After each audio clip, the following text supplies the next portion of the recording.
Well, here at Trinity, before our sermon, we have what's called a Worldview segment. The reason we do a Worldview segment is because we believe we are a spiritual intersection where moral, cultural, social, political issues and economic issues collide with biblical truth.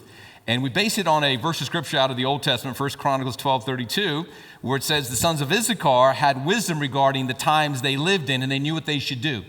We need to have wisdom regarding the times. We need to discern the times so that two things: we could be informed to know how to pray, so we could, number two, be empowered to act.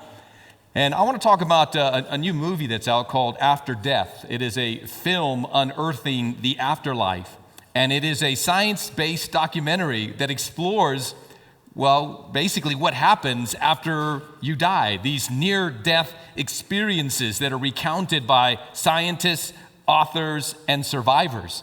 And it, of course, isn't trying to evangelize, but the byproduct of this documentary is it's doing that very thing, because it's talking about a subject that perhaps there is no more important topic than life itself, from birth to death and beyond.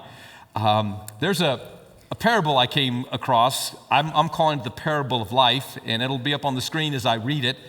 But once again, it celebrates life at conception, and then life that could be lived, and then what happens after this life. In a mother's womb were two babies. One asked the other, "Do you believe in life after delivery?" The other replies, "Why, of course. There has to be something after delivery. Maybe we are here to prepare ourselves for what we will be later." "Nonsense," says the other. "There is no life after delivery. What would that life be?"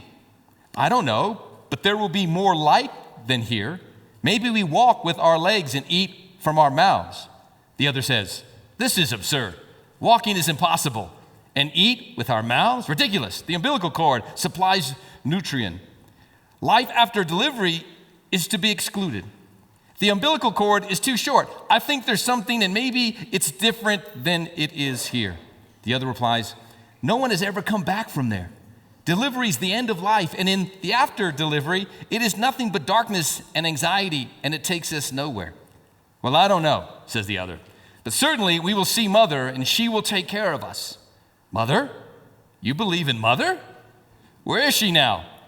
"She's all around us. It is in her that we live. Without her, there would not be this world.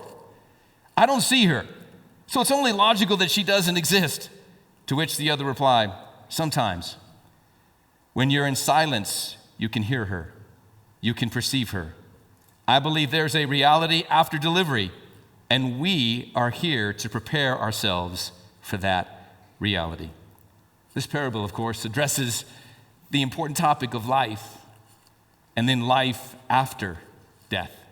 Sometimes in a simple story form, a great truth can be conveyed, and I hope we hear the great truth in this short story. This past week, Ohio recently passed an amendment to their state constitution that allowed abortion on demand to be a part of the Ohio state constitution.